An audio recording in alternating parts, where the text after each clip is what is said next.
Hey you guys, Mr. King again. Just giving you guys your next lesson right here. You're going to need a couple of different things at your table for this one. One is obviously the pencil, which we always use because we can erase and because it does not go through the paper. We've got colored pencils over here, broader tipped markers, and finer tipped markers. You can kind of choose which one you want to use with that. But here's the process for making a really cool image. We're going to make a big, giant, collaborative tile work piece that we're going to hang up on the wall later. But the way it starts is pretty simple. You're going to get an index card, flip it over to the line side. If you notice there's this pink line up on top, what I want you to do is, in pencil, please write your name. It would be really helpful if you put your teacher's name over here, or what class level you're in. If you're in 4th, 5th, or 6th, just write the number on the side right there. Sorry, the camera's getting a little out of focus. So you're just going to write it right up on that line, and then underneath that pink line, you're going to count down 1, 2, 3, 4, 5, 6. That 6th line right there, that 6th blue line, is going to be the very center of your paper. And what I want you to do is take a black permanent marker, so I can get the camera to focus on it, please. Right there. And you are going to make a mark on the edge of your card there, on that 6th line. You're going to follow that line all the way over the other side of the card. You're going to make a mark over on the other side too. Now that is going to help you out on the other side of your paper because we actually want the marker to bleed through the paper. We're going to flip it over and you will notice you'll still be able to see that bled through a little bit of black on the edges of your paper. And that is going to be your starting and ending point. And what you are going to do is you are going to slowly drag your marker across the paper. And you're just going to let it curl. You're going to go all the way up near the top of the paper, come down, crisscross your lines. You can make really curving, swooping lines, or you can zigzag them, make them kind of sharp and pointy. You want to go right ahead and draw over the lines you've already made. The one thing I'll warn you to is please don't make your lines crisscross so much that you have just tons of tiny little shapes. You know, vary the size of where they crisscross, vary the kinds of lines that you're making. Make some of them angular, make some of them squared, make some of them looping and curving. You can come all the way over to one side, go right back near the center, any which way you want to do this, but you want to meander across the entire paper. Now I'd like you to draw the line pretty slow. You don't want to do it super fast because then it just looks really sloppy. So take your time all the way across. Really, you can just do this at random. There's no wrong way to do it. The only wrong way is sloppy. You want to make sure the line is continuous and then end at that last middle point we did on the other side. Okay, so this is going to be our completely abstract line shape that we are going to use. And you'll notice that as I meandered and crisscrossed and went all around, I created all of these strange shapes through here that don't really look like anything in particular. And that's exactly what I wanted. So now the next part is really, really easy. What you're going to do is I like to start with the broad tip markers. Pick out some colors that you want to use. You can really go across all the colors you feel like. And what I want you to do is just selectively color in different shapes here. Now, the one rule I like to say for this is don't let your colors go outside of the black line. Stick inside of the shapes that you choose.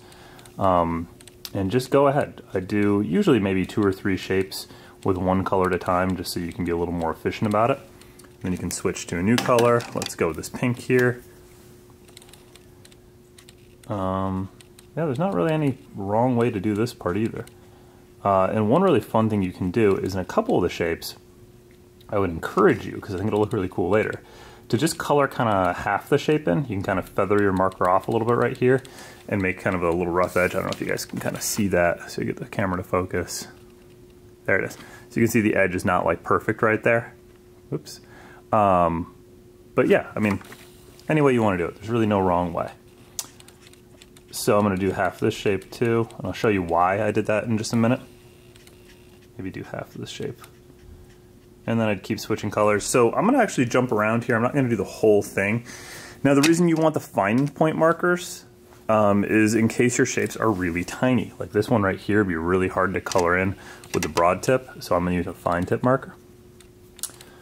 So, you know, I wouldn't spend all your time with a fine tip or all your time with a broad tip. Go ahead and kind of vary them up.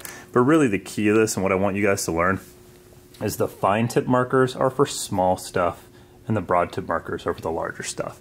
That really kind of will help you using your markers when it's more appropriate for the right kind of thing. So keep going, keep going, keep going. Fill in, I would say in marker, maybe do like half the sheet that way. And then the other half of the sheet, I want you to jump over and switch over to your colored pencils. And the cool thing about that is, you remember those parts that I half colored in? Well, go ahead and fill in the other half with a colored pencil. And the fun thing is, you can see I just did some orange right there against my pink. So I'm getting this camera, it's just not focusing for me here. Let's back it up a little bit and see if I can get it, the focus to go to the paper. I'm gonna move these markers out of the frame. Oh, there we go, isn't that clear? All right, so if you notice, I've done half of it in pink, half of it in orange. The fun thing you can do is go with another color. Like I've got this kind of, you know, similar to that pink color, whoops, right there. And I can kind of blend them together a little more, so I can use this color to kind of fade one into the other. And I think that looks really cool that way. You can also do stuff like I'm choosing a pink that's very close to the pink that I put down in the first place. And if I do that in the colored pencil, it's gonna read a lot lighter because you're gonna see a little more of the paper through it. I can even have colors that are really, really different, like this kind of greenish yellow. And then I can use that same pink and I can have a nice little kind of blending between that greenish yellow and that pink because I'm using colored pencil. And there's something really cool that colored pencil does. So you can see those become much more kind of interesting color sets in those shapes right there. You can also color entire shapes in the colored pencil, and I would strongly encourage you to do so. And again, feel free, and you should, to be honest, blend more than one color in. Okay, it just looks much better. So go ahead and do the entire paper between the colored pencil and the marker until you've just filled every space, okay?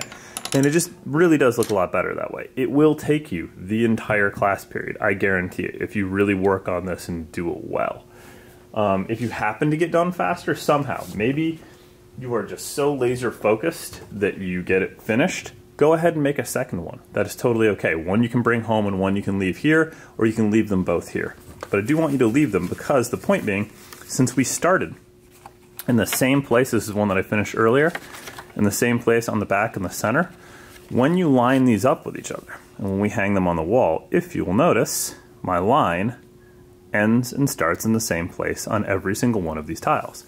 So what I wanted to do is hang them on the wall, or tape them to the wall, so that they line up perfectly.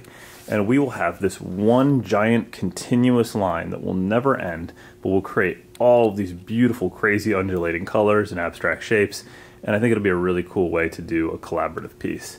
So get that card, get to work, have some fun. This is a really kind of nice meditative thing. Feel free to talk to your friends, just keep it under control and make sure you are